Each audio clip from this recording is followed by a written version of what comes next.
Bienvenue dans Sans Alcool. C'est le seul podcast en France dédié entièrement à la sobriété.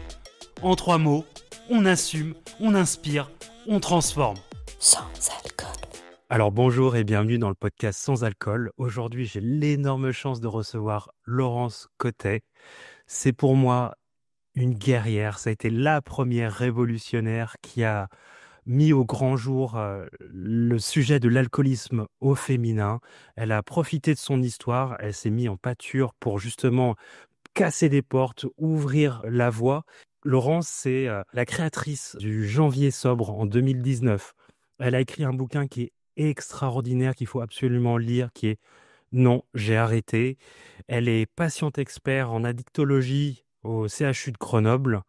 Pour les gens qui ne savent pas, patient expert, c'est des personnes qui ont été addictes à l'alcool et qui après, maintenant, se professionnalisent, sont formés à pouvoir aider des gens qui justement aimeraient être accompagnés, aider à arrêter. Comment tu vas, Laurence? Merci Vincent, et sache que ce bonheur est partagé. Ça me Voilà. touche.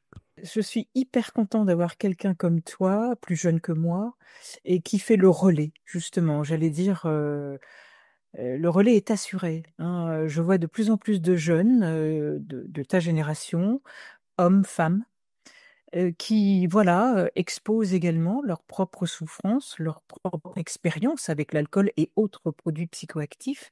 Et finalement, on n'a jamais autant parlé de ces produits psychoactifs, dont l'alcool, qui est quand même le principal pour beaucoup d'entre nous. Et donc voilà, c'est un plaisir pour moi de partager ce podcast avec toi. Merci beaucoup. Bah justement, je rebondis dessus. Toi qui as créé en 2019 ce Janvier sobre, t'as vu une évolution un petit peu de la sobriété? Aujourd'hui, on est en Ah oui. 2025. Je crois, oui. Ah oui, oui, je pense que ça a été... donc ça va faire maintenant... on est déjà en train de préparer la 7e édition. Fabuleux. Il faut reconnaître que déjà depuis cette année, à chaque début d'année, au mois de janvier, les médias s'emparent du janvier sobre ou du dry January, qu'importe, et on n'a jamais autant parlé alcool une fois par an, au moins une fois par an. Et ça touche tout le monde. Moi, à chaque fois quand j'expose c'est quoi le janvier sobre, c'est pour toute personne qui désire s'interroger sur sa relation à l'alcool et vérifier si cette relation est normale. Alors, c'est un vrai succès et j'en suis assez fière. Alors, bien sûr, j'ai toute une équipe, hein. J'ai l'association France Janvier Sobre et au passage, je remercie tous ces bénévoles qui sont derrière moi. Mais on a lancé ça, c'est un mouvement citoyen. On n'a toujours pas le soutien de l'État, mais qu'importe.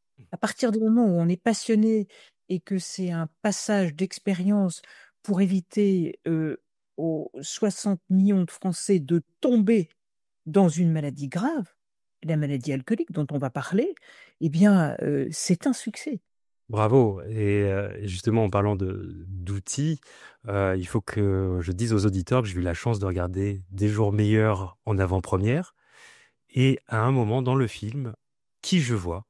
Laurence Cottet. Et je fais, mais non, mais c'est magique. Ce clin d'œil est extraordinaire. Comment t'es arrivé dans cette aventure qui, pour moi, tu vois, on parle du Janvier sobre, mais il y a aussi maintenant ce film qui devient historique et qui est important dans l'univers du cinéma français. On parle de l'alcool, mais en plus de l'alcool au féminin. Comment t'arrives dans cette aventure militante?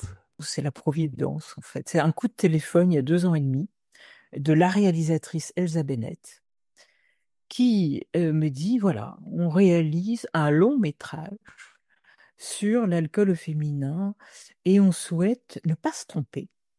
Et on a besoin d'une experte qui nous transmette son expérience. Alors, un long métrage, je ne savais pas ce que c'était. Et puis, j'étais étonnée parce que je me suis dit d'ailleurs intérieurement encore un Xème documentaire. J'en ai fait suffisamment et j'avoue que j'ai suffisamment raconté mon histoire. Donc, et alors, ce qui m'a aussi très étonnée, c'est qu'elle me dit, puis, et pour pas, comme le sujet est quand même grave, on va le faire sous forme d'une comédie. Alors là, je dis, ah là, je le sens pas du tout parce que c'est tellement douloureux, moi, ce que j'ai vécu avec l'alcool, que je me vois pas en faire une comédie. Donc, j'étais très, très refroidie au départ. Mais, donc, j'explique tout ça à Elsa. Et là, elle me dit, mais Laurence, justement, on veut pas trahir ce sujet et on a besoin de vous. Et là, je lui dis, bah, écoutez, la première chose à faire, c'est venez dans un atelier thérapeutique que j'anime tous les lundis matins. Et elle me dit oui. Et voilà Elsa qui arrive dans un atelier thérapeutique. Elle écoute des femmes qui s'expriment. La plupart ont un gros problème d'alcool.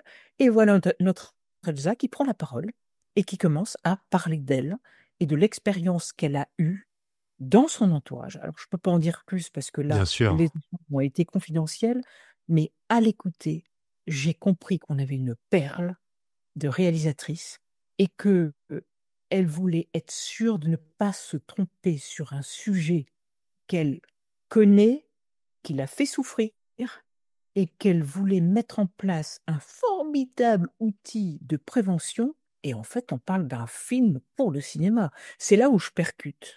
À la fin de l'atelier thérapeutique, on se rappelle, on débrief, et je lui dis, Elsa Banco, je vous suis. Et là, elle me dit, je te tutoie. Je dis, OK, je t'envoie mon script. Là, c'est une formidable marque de confiance qu'on on n'envoie pas un script comme ça. Et je commence à découvrir le script.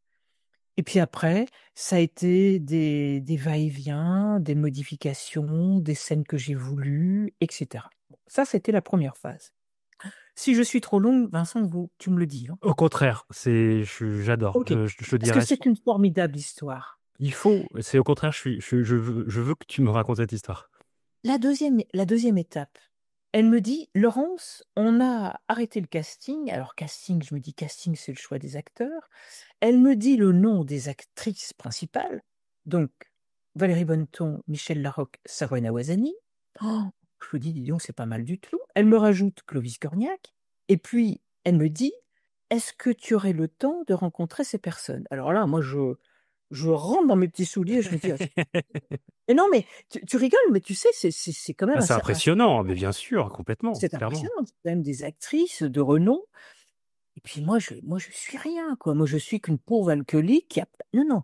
Aux yeux de la société, je t'assure, Vincent, Je j'ai jamais comprends. retrouvé de travail. Je ne suis qu'une femme qui s'est écroulée ivre-morte à 50 ans, avec l'adage qui a bu boira, on m'a jamais confié un projet de cette importance. Donc, me voilà en train de prendre le TGV et je rencontre séparément de longues heures, d'abord Valérie, après ça a été Sabrina, après ça a été Michel, et après ça a été Clovis. Et là, j'étais bluffée par la simplicité de ces actrices et acteurs, par leur volonté de comprendre toutes les souffrances qui se cachent derrière l'alcool. Et là, je me suis mise à nu.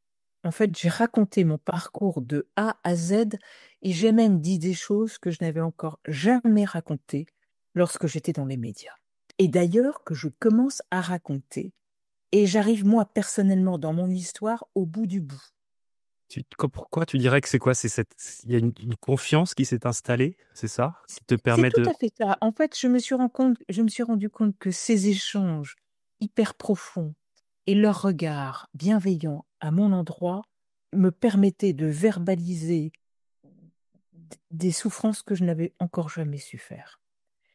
Et elles m'ont remercié, chacune, en me disant merci, ça nous permet de mieux comprendre le rôle qu'elles allaient jouer. Et après ces 4 acteurs, ça a été les 7 autres actrices. Faut pas oublier les 7 autres Tout actrices à fait. qui ont des rôles. Et Elsa leur a laissé beaucoup, beaucoup de liberté, beaucoup d'improvisation dans leur rôle. Elles avaient un cadre, à elles de construire ce cadre. Et c'était mon boulot. Elsa m'a dit après, est-ce que tu peux encore accompagner? J'ai dit oui, oui. Et donc, je l'ai fait avec elle. Chaque fois, elle me disait, voilà, mon rôle, c'est ça. Je me situe dans tel contexte. Et donc, avec l'actrice, je leur donnais des clés en leur disant, bah, tiens, moi, j'ai vécu ça, voilà une phrase que tu pourrais peut-être, ah oui, super, etc. Donc, on a construit, on va dire, les rôles secondaires. Donc, ça, c'est la deuxième phase. La troisième phase, c'est un coup de téléphone là de la production. Donc, la productrice Vanessa Jean, il faut la citer parce que c'est quelqu'un d'important. Et ce film n'existerait pas si on n'avait pas Complètement. une productrice qui s'est battue Elle a rien lâché pour aller trouver les financements. Donc, coup de téléphone de la production de Vanessa et de sa collaboratrice Marjorie, je tiens à la citer, Croiselle, et qui me dit, voilà, on a un gros problème, on n'arrive pas à rentrer dans un centre d'addictologie et on veut absolument, avec les actrices, aller dans un centre. Et je leur dis, vous avez tout à fait raison. Et là, bon, il se fait que Tu, j'ai un tu sais réseau. pourquoi, excuse-moi, je te coupe, tu sais pourquoi ils pouvaient pas? C'était quoi la raison? C'est le secret médical qui fait que? Oui, c'est toujours ça, ce Ok, fameux secret médical, voilà. ok, Bon, alors, j'ai quand même mon réseau maintenant, tout à fait. et j'avoue que en 2, 3 jours, on a débloqué la situation, et je les ai donc très rapidement accompagnés dans 2 centres qui nous ont hyper bien reçus. Et là, ça a été formidable parce que ça a été le contact du terrain avec le terrain, avec des malades en cours de soins, beaucoup de femmes. Ça a été hyper fort, hyper touchant, une journée complète. Et après, on a débriefé avec les actrices parce que c'est quand même très lourd. Mais j'avoue que cette journée-là leur a fait comprendre qu'on n'était pas sur n'importe quoi comme sujet et que leur responsabilité était hyper importante pour transmettre avec le corps, avec le visage. C'est-à-dire, elles ont tout accepté de se démaquillé, entre guillemets, c'est-à-dire d'apparaître tel qu'on arrive dans un centre, c'est-à-dire on n'est plus montrable. Et ça, c'est très fort de la part de ces actrices qui ont plutôt tendance à être l'inverse, c'est-à-dire des stars, etc. Non, là, quand elles arrivent à l'écran, elles sont méconnaissables. Je pense notamment à Michel Larocque avec ses cheveux en arrière, ses lunettes toutes rouges, etc. C'est la métamorphose, quoi. Et donc, mais c'est parce qu'elles ont compris.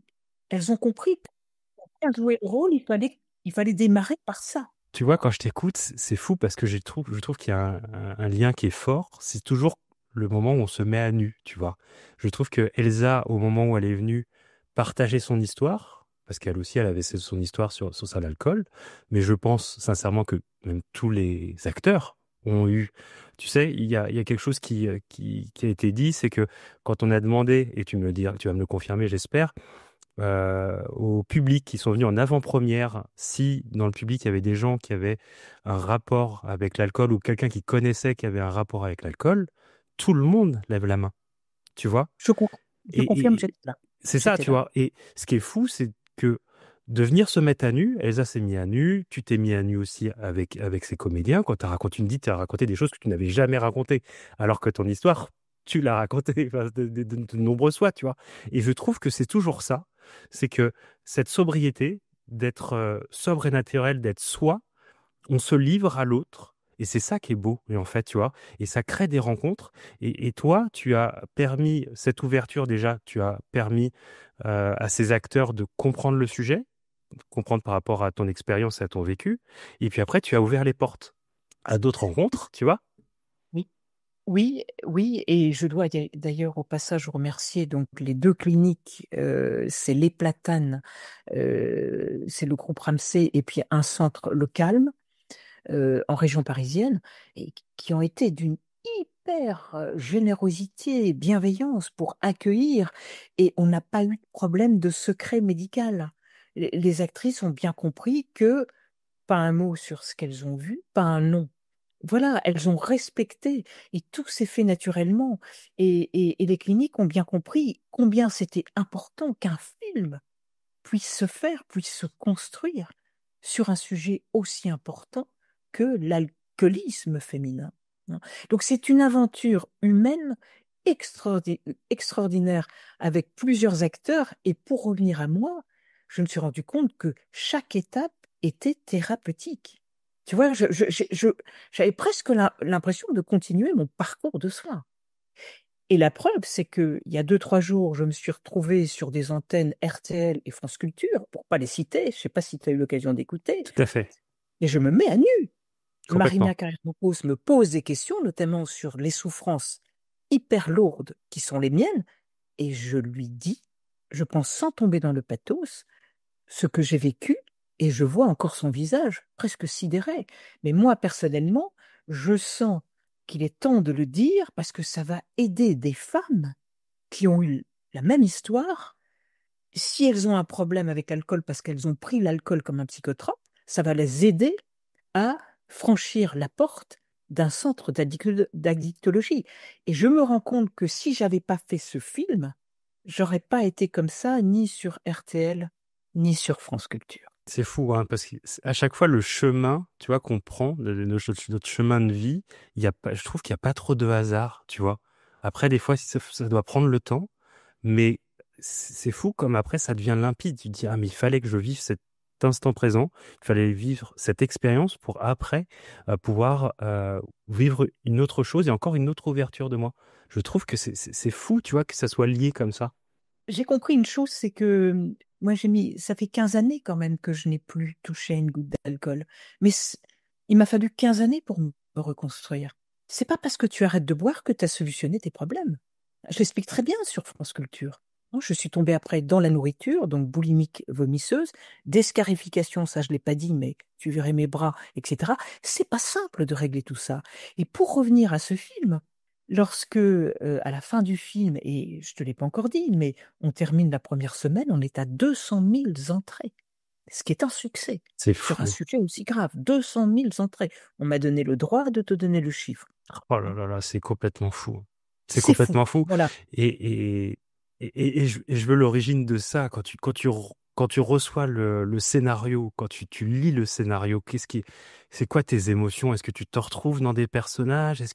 Parce que Mais parce ma qu'au-delà, tu première. vois, au-delà d'être actrice, avec ce clin d'œil, tu es aussi consultante. Donc, tu vois, il y a un truc qui est très fort et c'est important que je revienne dessus parce que je veux pas oublier. Tout à l'heure, tu m'as dit, tu sais, je suis personne. Eux, c'est quand même des grands acteurs. Ils jouent un rôle.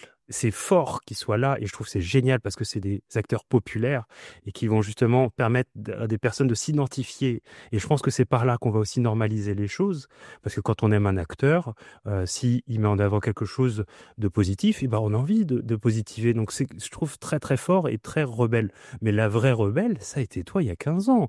Quand tu dis t'es personne, ça a mis ton histoire à nu, tu t'es mis à nu, tu t'es battu. Prendre la parole, déjà, c'est pas évident. Raconter son histoire, ça ne l'est pas non plus. Moi, j'ai la chance d'avoir, et avec toi, tu en es la preuve vivante, c'est que j'ai des gens dans le podcast qui viennent raconter leur histoire. C'est pas facile de raconter son histoire. C'est pas facile de dire non à l'alcool, mais c'est pas facile aussi dans notre société de dire non à son environnement, à son entourage, et même de le montrer sur les réseaux, tu vois. Et pour moi, c'est du courage, c'est quelque chose, tu es une grande dame, tu vois. Je sais que t'aimes pas les compliments, mais moi j'ai le droit de t'en Non, faire. non, c'est très gentil, Vincent, mais pour moi, tout est naturel. D'abord, j'ai une faculté d'élocution. J'ai déjà ça pour moi, hein. Donc ça, il fallait l'exploiter. Je me suis dit, t'as cette chance-là, il faut l'utiliser à quelque chose de bien. Après, c'est naturel parce que malheureusement, j'ai perdu ma petite sœur, que j'adorais. Elle avait un problème d'alcool. Et ça a été pour moi un cri de douleur. Et ça me paraissait évident, alors que moi, je m'en sors et pas elle, qu'il fallait que je crie cette douleur quelque part, mais que j'en fasse quelque chose d'utile.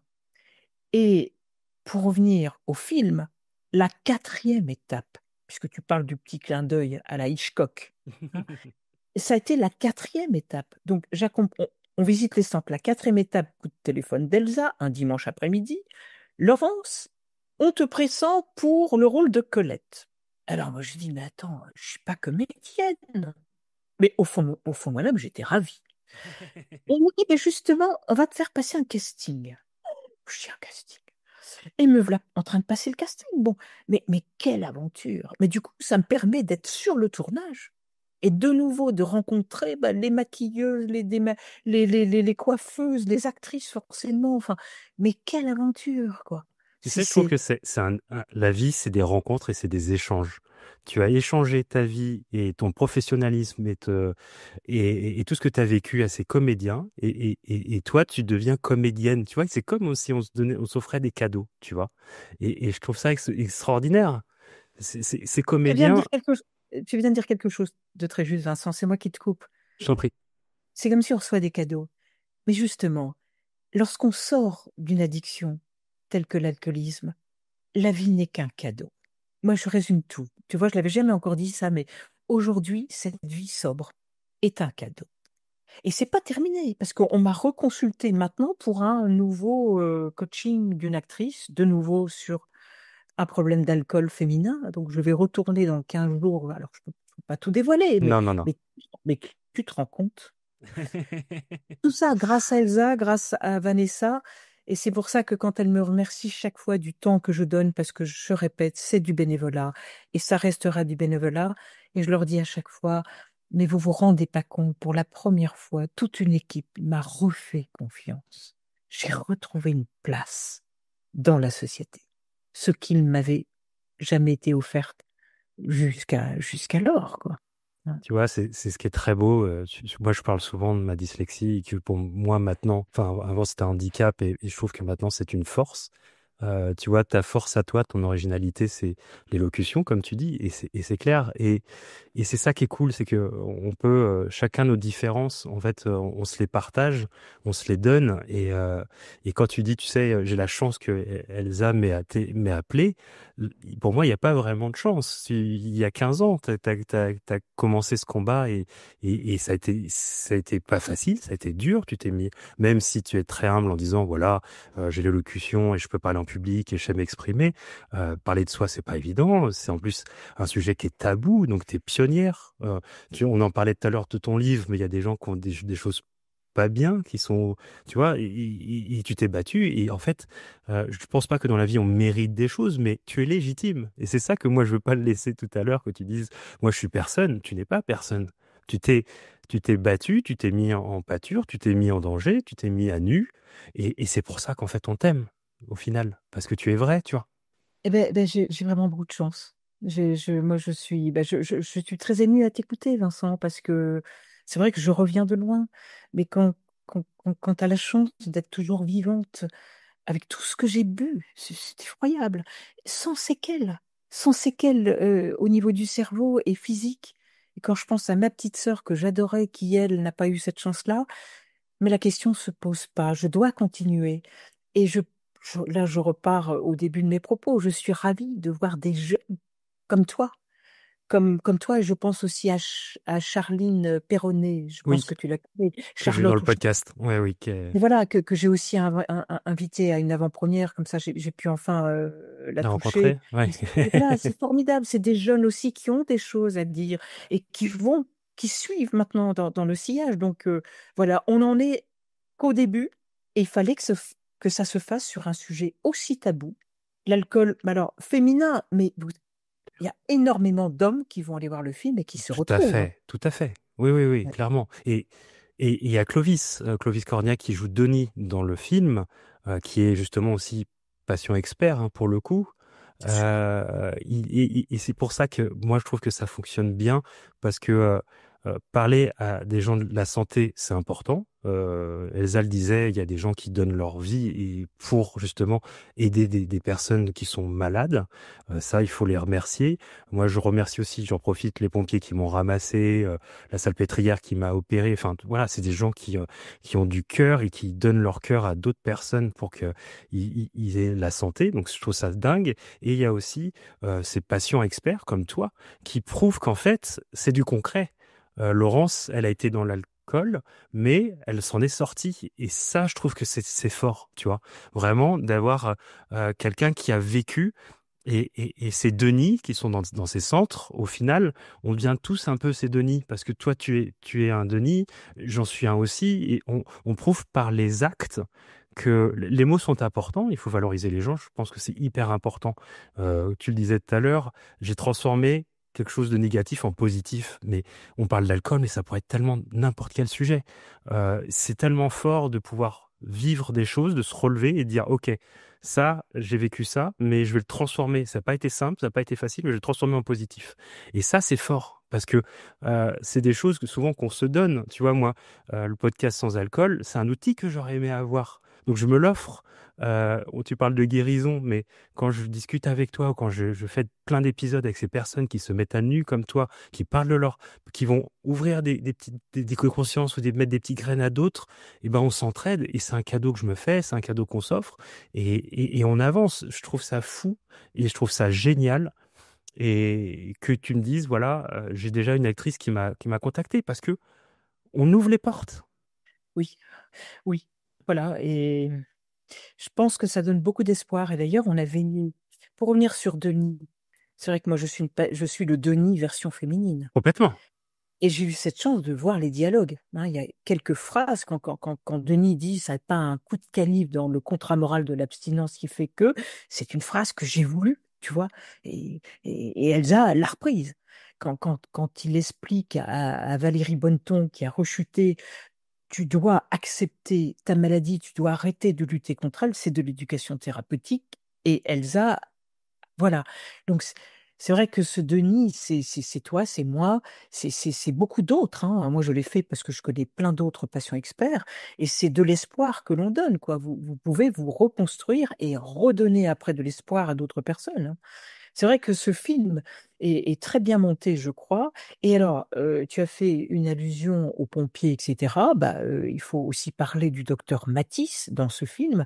Est-ce que toi, quand t'as vu le scénario, on t'a parlé du casting, quand t'as appris qu'il y avait Valérie Bonneton, qu'il y avait Clovis Cornillac, qu'il y avait Sabrina Ouazani, qu'il y avait Michel Larocque, est-ce que tu t'attendais à des acteurs qui sont aussi populaires pour parler justement de ce sujet?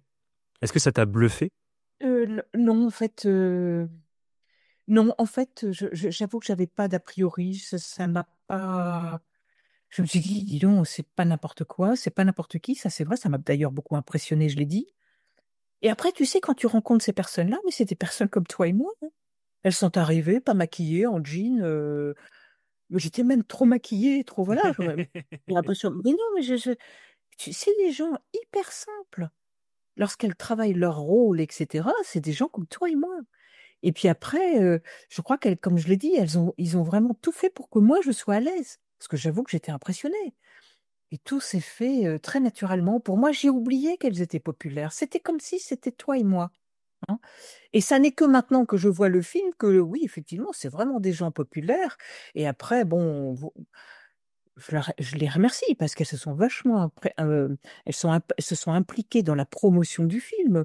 Quand j'entends Sabrina, quand j'entends Clovis, etc., il faut voir comment elles parlent, comment ils parlent de leur manière d'interpréter. Ben, elles vont jusqu'au bout pour que le film atteigne son public. Et ça, je trouve ça super. Et tu vois, rien que même à l'origine, avant de, tu vois, d'avoir la finalité du film, rien que de signer pour un film qui va parler d'alcool en France, tu sais, je trouve que il y a un côté hyper militant parce que tu sais, une carrière ça peut se défaire en faisant un, un mauvais choix et c'est fini, tu sais. On est dans une période aussi où il te suffit d'une mauvaise blague ou tu vois, et c'est fini. Tout ce que tu avais de ton passé est oublié et on te vire, quoi, tu vois.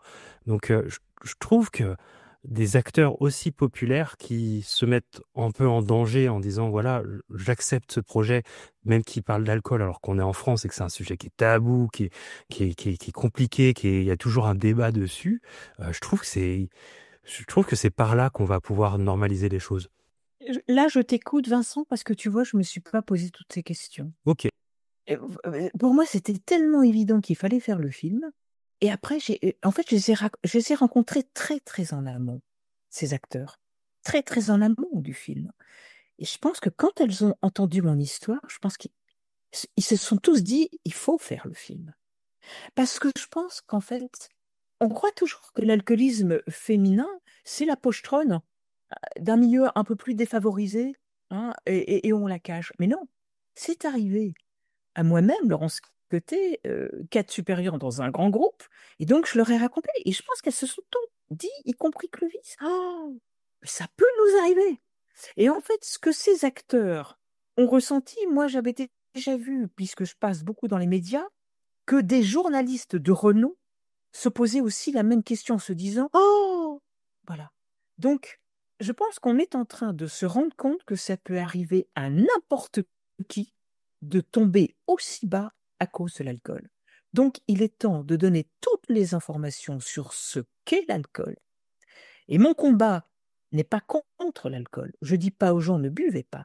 Je dis prenez conscience que c'est pas un produit anodin, que c'est un produit qui doit rester exceptionnel dans sa consommation, que c'est un produit qui se partage on ne le boit pas seul. Ah, Et on respecte. t'irais quand même ouais, le fait de quand même boire de l'alcool, toi. Ah, moi, je suis pas du tout contre. Et d'ailleurs, Ok, mes amis très proches continuent à le consommer, d'accord. toujours dans la modération. Ok. C'est-à-dire, on respecte les 2 verres par jour et pas tous les jours. Par contre, je ne supporte pas quelqu'un qui se saoule. Ça, je le dis franchement, ça me renvoie trop à ce que j'ai été. Voilà, à mon passé, ça non, hein. Mais je ne suis pas du tout dans le zéro alcool, je D'accord. suis consommation responsable et je donne les repères de consommation à moindre risque. Et je crois que c'est ça qui a plu aussi aux acteurs. Oui, tu décomplexes. Oui, t'es pas dans l'extrême de dire Pas c'est du ou tout, tout noir ou tout blanc. pas du tout. Moi, je suis d'ailleurs le janvier sobre, c'est ça. Sobre est un adjectif qui veut dire je bois peu. Et c'est pour ça que j'ai énormément de Français qui viennent. Parce qu'ils se disent, ah bon, c'est pas une hygiéniste, zéro alcool, etc. Non, non. C'est une personne qui donne des informations sur ce qu'est l'alcool, hein, et qui explique que, voilà, moi, si à 35 ans, on m'avait donné ces informations, eh bien, sans doute que je ne serais pas tombée dans la maladie et sans doute que je pourrais encore déguster un bon verre de vin ou une bonne coupe de champagne. Malheureusement, je suis tombée dans la maladie, c'est terminé pour moi. Je vous donne les informations pour que ça ne vous arrive pas. Après, Laurence, il joue sur les mots, avec 2 verres qui sont autorisés par jour, mais pas tous les jours. Avec 2 verres, tu peux être sous. Enfin, tu vois. Je suis d'accord. Moi, je trouve déjà que c'est beaucoup. C'est, Je suis tout à fait d'accord avec toi. j'ai mis en lumière le mot abstème, parce que abstème, il n'y a pas de, il y a pas de, tu vois, de modération, parce que le produit, pour moi, qu'il soit modéré ou pas, il a pas d'intérêt. Tu sais, tu disais quelque chose de très juste en disant, à l'époque, on parlait de consommation différemment. À l'époque, on disait qu'un verre de vin était bon pour la santé, tu vois. Enfin, il y a eu des choses qu'on nous a un petit peu mis en tête et c'est vrai que moi, je suis plus dans une démarche maintenant. Mais après, on est progressif, tu vois. Toi, tu ouvres les Mais ça, portes. ça me dérange pas du tout. Je pense que tout le monde peut s'entendre. L'important, c'est qu'on sache ce qu'est l'alcool. Tout à fait. Voilà, hein. Et tu as des gens qui, comme toi, ou d'autres, hein, qui n'ont pas connu la maladie, mais qui sont maintenant zéro alcool. Oui. C'est comme ça. Voilà. Et que la fête est bien plus folle sans alcool, etc. C'est leur choix et je le respecte tout Tout à à fait. fait. Par contre, je connais d'autres personnes qui sont qui vivent plutôt dans le cœur des territoires avec des vignobles. Là, je suis dans ma maison drômoise, mais je suis entourée de vignobles. Mes meilleurs amis sont vignerons, tu vois. Et moi, je respecte leur métier. C'est leur pain quotidien aussi. Par contre, ils respectent la maladie que j'ai connue. Ils ont Je compris comprends. qu'il fallait plus m'offrir un verre de vin. Quant à moi, je leur dis, faites attention. Vous êtes les premiers exposés à cette maladie. Et tu sais ce qu'ils me disent? Mais on en est très conscient et on adhère à ton discours. Tu nous aides justement, puisque on a quand même tendance à goûter les bons crus avec nos clients, et on a compris qu'on était les premiers à avoir un métier à risque et à tomber un jour dans l'alcoolisme. Donc ils m'écoutent, ils écoutent mon discours. Et donc qu'est-ce qu'ils font? Bah, ils goûtent, ils crachent. Ok. Donc tu vois, on progresse. C'est de la pédagogie. Et je comprends totalement pourquoi tu veux être dans cette prévention-là et prendre le temps. Moi, c'est surtout pour atteindre le maximum Je de comprends. personnes. Je comprends. Tu vois? Par contre, je crois t'avoir dit que la vie sans alcool est un vrai cadeau. Ah, c'est le plus beau cadeau qu'on puisse se faire. Et ça, on se rejoint Voilà. tout de suite. Donc, le corps Le sans cadeau de se éthanol. faire, le cadeau de se choisir. Je voulais revenir sur le film. Il y a une scène où il y a une réplique, toi, qui t'a donné les frissons. Il y a vraiment un moment sur le tournage qui t'est dit, waouh, enfin, ça me met les poils. Alors, pas sur le tournage parce que j'ai pas assisté à tout le tournage. Donc, quand je D'accord. vois le film, hein, quand je vois le rendu, oui. Et alors, la cinquième étape, ça a été dès que tout a été monté. Donc, il y a eu d'abord jouer Colette, hein, donc ça c'est la quatrième. La cinquième étape, c'était voir les bouts à bout, ce qu'on apprend, la production commence à faire le montage, et donc j'étais conviée à voir les bouts à bout, etc. Les frissons, je les ai eus, moi je les ai eus quasiment tout le film, tu sais. Ok. Moi je m'identifie de A à Z, que ce soit Suzanne qui rentre avec sa valise, bah, c'est Laurence Côté qui rentre avec sa valise il y a 15 ans. Après, c'est Laurence Côté qui devient le Clovis, donc qui essaye de pousser ces femmes à se réapproprier le corps d'une manière ou d'une autre, à rire sans alcool, ça c'est très très fort, à reprendre soin de leurs mains. Et cette scène avec ces ongles sur lesquels elles mettent du vernis, etc. C'est, euh, Par contre, le plus gros frisson pour moi, c'est la rechute de Valérie, donc de Suzanne, parce que c'est prégnant, parce que ça peut arriver à n'importe qui, parce que ça peut encore m'arriver à moi. Et donc les mots, et je les ai dit tout à l'heure, que va prononcer Denis, donc Clovis, en disant bah, c'est de l'éducation thérapeutique, hein, il a les bons mots, et Valérie va retrouver des ressources. Après, et alors après, la deuxième scène qui est très forte, c'est quand le docteur Matisse et Denis disent c'est pas un simple coup de canif dans le contrat moral de l'abstinence qui fait, donc on redonne confiance à Suzanne, et après Suzanne va reprendre confiance en elle, quoi. Donc tout ça avec beaucoup de frissons, tu sais, moi c'est tout le film qui me fait frissonner, et d'ailleurs là j'ai de nouveau des projections débat, j'en ai une dimanche, j'en ai une dimanche prochain, j'en ai 3 d'affilée. À chaque fois que je prends le micro après et je vois les gens qui sont dans l'émotion aussi, hein, ben moi je le suis complètement aussi, quoi. Il faut du temps aussi, alors que c'est la xème fois que je vois le film, tellement il est fort. Et je t'annonçais 200 000 entrées sur un sujet aussi important pour la première semaine, c'est un succès. Et on le doit à toute l'équipe, à toute cette aventure humaine. Et on continue d'ailleurs, et on le fait ensemble, Vincent, Tout à à fait. communiquer sur ce film. Je suis enchantée si le podcast tu le donnes là au plus vite, que ce film, dans la deuxième semaine, amène encore du monde et du monde. Parce que c'est le bouche à oreille maintenant qui va fonctionner. Tu vois, moi j'apprends plein de trucs, hein, on continue à me dire, hein, mais voilà, c'est un vrai cadeau. C'est un vrai cadeau. Il est historique ce film. Pour toi, il est historique? Ah, il n'existait pas. Tout à fait. C'est- Même le dernier pour la route, qui est joué par François Cluzet. D'accord. Le dernier pour la route, c'est un film fétiche, hein, mais c'est l'homme, hein. Et moi, ce film, il m'a aidé. Il est sorti en plein mon sevrage, donc il m'a aidé. Mais il était violent, ce film. Il y avait des scènes, notamment un malade qui va mourir. Alors, je crois que c'est une pancréatite, mais on le voit plein de sang, etc. Enfin, ça a été terrible, terrible. Alors que là, on n'a pas ces scènes-là. Pourquoi justement ça c'est important? Pourquoi il t'a aidé ce film pendant Il m'a surtout aidé parce que je me suis rendu compte que j'étais pas toute seule ça c'est à avoir ce important. problème Mm, d'alcool. mm, Parce qu'à mm, mm. l'époque, donc c'était en 2009, mais on ne parlait pas du tout de ce problème. En 2019, quand je lance le 1er janvier sobre, on commence à en parler. Et depuis le janvier 9, on fait qu'en parler.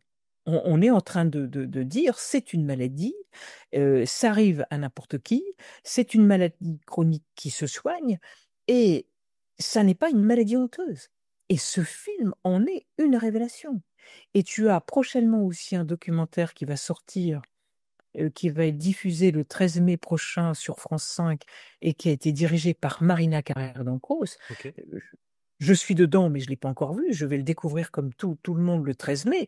Mais voilà, on arrive au bout du bout. Enfin, on parle d'une maladie chronique qui va permettre à des tas de gens de pouvoir s'identifier ou de s'interroger sur leur consommation. Ils ne sont pas encore dans la zone rouge, mais ils sont dans la zone grise, et ça va pouvoir remettre euh, la Le curseur, consommation, ouais, ouais, ouais, ouais. le curseur, et aller consulter s'il le faut, etc.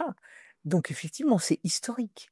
Tu sais, On est en train de vivre un moment historique c'est de santé complètement publique. historique et je le ressens en tout cas comme ça. Et ce qui est génial, tu vois, tu le disais tout à l'heure, mais tu parlais des journalistes qui se sont remis en question aussi. En fait, on se rend compte que l'alcool a aussi euh, plein d'excuses. Tu sais, moi j'étais l'alcool festif. J'étais le garçon qui va en boîte de nuit, qui fait rentrer, qui est dans la fête. Je pensais que j'étais un super bon vivant. Et puis, tu sais, il y a l'alcool mondain, parce que tu reçois. Donc quand on veut bien recevoir, il y a des mèmes, aussi on donne des bonnes bouteilles. Enfin, il y a tellement d'alcoolisme entre guillemets ou d'addiction à l'alcool que je pense, ça va ouvrir des consciences et dédramatiser. Je dis souvent, ce qui est important, c'est ton entourage. Ton entourage, s'il assume d'aller consulter, d'aller en thérapie, et ben ça décomplexe. Tu sais, il y avait aussi, je le lis souvent à la psychologie, mais tu vois, il y a encore très peu de temps, mes parents c'était ça. Mon père m'avait dit, j'irai pas voir un psy parce que je suis pas fou. Mais tu vois, il y avait encore ces trucs de clichés. Et plus on va démocratiser en disant, mais il y a déjà 1 million de thérapies, il n'y a pas une thérapie, il faut choisir sa thérapie qui nous convient.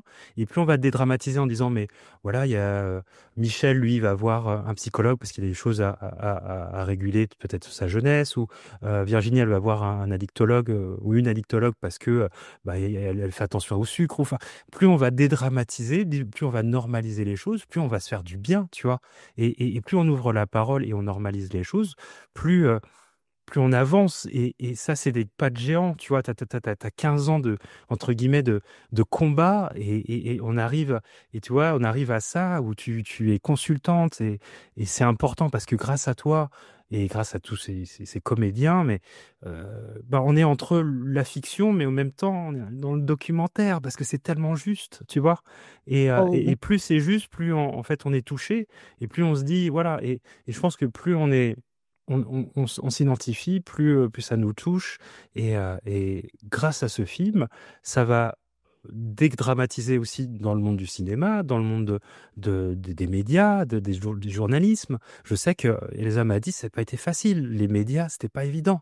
Et toi, tu reviens à ça. Tu me dis, oui, mais regarde le bouche à oreille. C'est cool, tu vois, parce que grâce au bouche à oreille, ça avance. Et, euh, et pour moi, rien que d'aller voir ce film, c'est un acte militant. Tu vois, il y a quelque chose qui fait qu'on est en train de normaliser, de décomplexer un sujet qui a été beaucoup trop longtemps tabou. Et voilà, on sait derrière aussi qu'il y a des enjeux financiers, on sait que c'est culturel, il y a plein de choses, mais plus on avance et plus je trouve que les voix s'élèvent et il faut féliciter ces engagements, quoi. tu plaides une convaincue. Et on a la chance bah, aujourd'hui d'avoir ce film et qui est donc bien reçu, hein, qui est donc bien Tu dis reçu pour la deux première cent semaine. mille Parce que tu sais, spectateurs. 200 000. Et tu sais, oui, parce qu'après, bah, j'ai vécu les angoisses, hein. Ça, c'est la 6e étape, hein, les angoisses du lancement du film. Eh ben, bah, mardi dernier, bah oui, j'étais dans les. Attends, c'était mardi dernier. Non, c'est mercredi. Donc, c'était le mercredi, ce qu'on appelle donc on va appeler ça la 7e étape. C'est ce qu'on appelle la soirée chiffre. Donc on est c'était les studios TF1, hein, puisque c'est le financeur. Et donc on était la petite équipe, le distributeur, le producteur et les réalisateurs. Moi j'étais confiée, bien sûr, et on était en train de relever les chiffres et tout, quoi, la soirée chiffre. Donc c'est beaucoup, beaucoup de stress. Mais quelle aventure, Je quoi. sais C'est que, quelle enfin, Elsa me aventure. disait qu'il y avait eu un bug en plus. Elle a pas, vous avez pas su les chiffres Non, non, très oui, oui. rapidement. Il y a Il y a eu eu un bug. Elle m'a dit, on a dû se il y a eu coucher à... 105 qui ont été oubliés, oui. C'est Oui. ça, tu vois. Et elle Ouais. me dit, on a dû se coucher à 2h30 pour être sûr d'avoir les chiffres. Tu vois, c'était fou. Ouais, ouais, ouais, Et ouais. c'est une aventure. Et c'est une belle aventure parce qu'elle est suivie, parce que, moi, je le dis en toute honnêteté, en toute franchise et en toute transparence et de tout mon cœur qu'il y aura un avant et un après des jours meilleurs. C'est un outil qui est très puissant, et par ce côté, avoir des acteurs qui sont déjà connus, reconnus, et qui sont appréciés du cinéma français, d'avoir accepté de jouer dans ce film, pour moi, c'est des porte-paroles. Vraiment et des précurseurs et des pionniers et bravo pour faire ça parce que Sabrina me le disait dans son podcast, elle me disait mais si je suis actrice c'est surtout pour ça, c'est pour faire passer des messages et je trouve ça vraiment fabuleux. Tu as apporté ton expérience, tu as apporté ton vécu et en fait, tu te rends compte que de se mettre à nu et de partager, il n'y a rien de plus beau. Cette métaphore, elle est belle de dire que bah, ces comédiens, ces comédiennes, ils n'étaient pas maquillés, ils étaient à nu, quoi. Ils se sont donnés vraiment. Et on a le résultat, 200 000 personnes. Et c'est que le début. Pour moi, enfin, ça va faire évoluer tellement les mentalités, ça va faire évoluer le débat. On ouvre des portes qui étaient fermées. Les médias vont s'en emparer aussi. C'est comme ça, hein, et plus on popularise les choses, plus ça devient normal et c'est cool, tu vois. Enfin, vraiment, toi, tu dirais que ça. Qu'est-ce qui a changé dans ta vie avec ce film? Il y a quelque chose qui. Je vais te dire, c'est très simple. Je lui dis à chaque fois, quand j'ai le micro, je dis, j'ai jamais autant vécu des jours meilleurs. C'est fou, hein. Il est bien J'ai choisi tout ce titre. résumé, mais en plus, c'est vrai. À l'avant-première, le 7 avril, il y a plein de monde. À un moment, on me donne le micro, je dis, écoutez, alors, en 5 minutes, je dis ce que je te raconte. Et puis après, je dis, voilà, j'ai qu'un seul mot à vous dire. Ce film, c'est une fiction, mais il est authentique. Et personnellement, la vraie Suzanne, elle est là et elle a jamais autant vécu des jours meilleurs. Et ça a été l'applaudissement. Mais c'est vrai. J'ai pas besoin de chercher plus, j'ai pas besoin de dire plus. J'ai jamais été aussi bien, aussi cool. Et je pense que c'est ce qu'on appelle la résilience, c'est-à-dire j'ai rebondi sur des souffrances qui étaient les miennes, dont je n'osais pas parler. Donc j'en ai parlé il y a quelques jours simplement, hein. C'était mercredi dernier où j'étais sur RTL et France Culture, hein. Et je suis complètement apaisée. Je vis des jours meilleurs. Et sans doute, enfin en tout cas c'est mon histoire, tout le monde n'aura pas ce type de parcours, mais aux personnes qui souffrent d'une addiction, à trouver, à redonner du sens à leur vécu malheureux avec le produit et à se créer une belle histoire de telle manière qu'ils puissent vivre des jours meilleurs. Moi, c'est ça ma conclusion et j'ai pas et chaque fois on dit bah ça se voit. Bah oui, c'est une aventure humaine qui me permet à moi de vivre donc des jours meilleurs, mais surtout de retrouver une place dans la société. Tu l'as dit tout à Une l'heure que place c'était dans la important. société, Ouais, ouais, ouais. une place dans ma famille. Moi, j'ai des frères et sœurs qui ont été voir le film et qui ont enfin compris ce que j'avais vécu. Ils étaient mais en sidération complète. Voilà. Et une place auprès de mes amis, mais j'ai quelques amis qui sont hyper fidèles et qui savent qui m'encouragent chaque fois à continuer. Et tu vois, à 63 ans, puisque j'ai 63 ans, je suis dans une tranche d'âge où beaucoup arrêtent tout. Et en fait, moi, je continue et je ne fais que continuer, quoi, de faire des choses hyper intéressantes et notamment sur un plan professionnel. Par exemple, là, je vais commencer mon 4e livre. Cool. Eh ben oui, je vais prendre le temps. Voilà, j'ai fait un film maintenant, enfin, j'ai accompagné un film maintenant.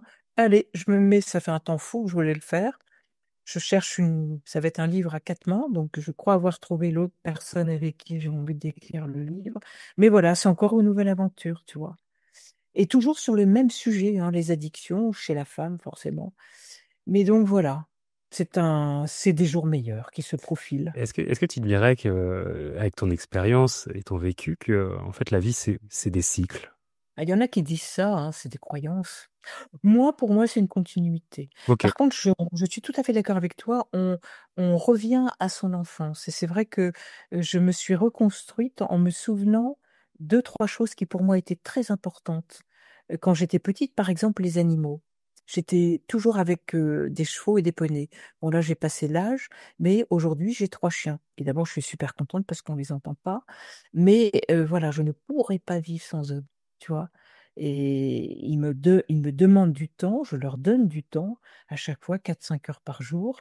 Et ça remonte à mon enfance.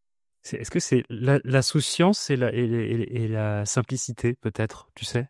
Ou la simplicité de la souciance, je sais pas. Ben moi, j'ai toujours été quelqu'un d'hyper simple. En fait, j'aime pas C'est pour ça que ça m'angoisse toujours quand c'est des grosses soirées. J'étais un peu angoissée dans les avant-premières parce que c'est plus du tout mon truc.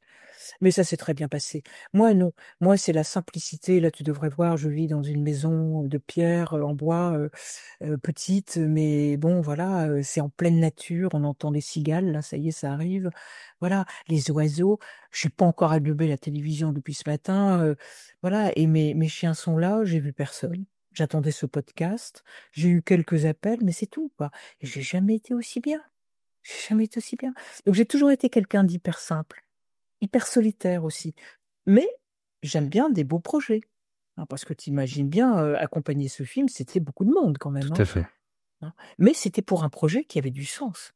Maintenant, je suis revenue dans ma vie qui est calme et je vais rester pendant 1 mois sans voir personne, peut-être à commencer ce À livre, écrire, hein. ouais. Mais c'était comme ça que j'étais quand j'étais petite, hein. Moi, j'ai toujours été une solitaire, hein, et je crois que je buvais parce que j'étais dans un environnement de paillettes à Paris qui me convenait pas du tout. Mais bon, je travaillais sur des gros projets dans un grand groupe, là, j'étais passionnée aussi par ce que je faisais. Mais je suis beaucoup plus heureuse ici maintenant. Ah, c'est ça qui est fou, hein. Moi, c'est mon vécu, puis je le vois beaucoup avec le podcast et les histoires qu'on met en lumière, c'est que quand on se retrouve, quand on est soi, c'est ce moment-là où on se sent bien, quoi.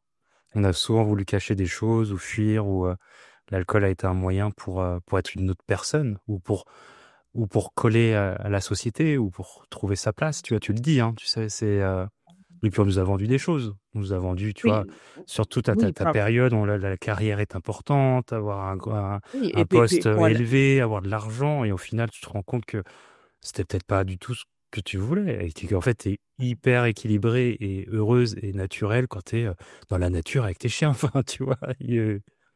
voilà et mes meilleurs amis le savent et quand ils me voient d'ailleurs, monter à Paris, pour faire des choses, mais que j'estime nécessaires, hein, donc je le fais. Oui, oui, Mais puis après tu te le bonheur de dépasses. C'est sympa aussi de se dépasser aussi pour la ah bonne oui, cause, tu vois. oui, oui et comme je te le disais, toutes les leçons, c'est chaque fois pour une émission média, radio et cetera et j'aime ça. J'ai le sens de la parole, j'ai cette simplicité-là, donc autant l'utiliser. Tout à Mais fait. après, je suis contente de revenir. Après, je suis contente de revenir chez moi et voilà. Mais c'est vrai que j'ai mis du temps à me rendre compte que c'était ça qui me convenait et en fait, tout était lié à l'enfance, hein. Moi, si je m'étais raccrochée un peu plus à ce que j'étais quand j'étais petite et comment j'étais quand j'étais heureuse, c'était quelques paramètres qui sont les miens aujourd'hui. Voilà. Donc c'est vrai qu'on revient à l'enfance. Merci beaucoup, Allez, Laurence. À au bientôt. revoir Vincent, Bravo. je t'embrasse Merci très fort beaucoup. et merci. Merci. Merci pour ton boulot. Merci beaucoup. Merci d'avoir écouté Sans Alcool, le podcast où on assume nos choix, on inspire le changement et on transforme les mentalités, une gorgée et un épisode à la fois. Sans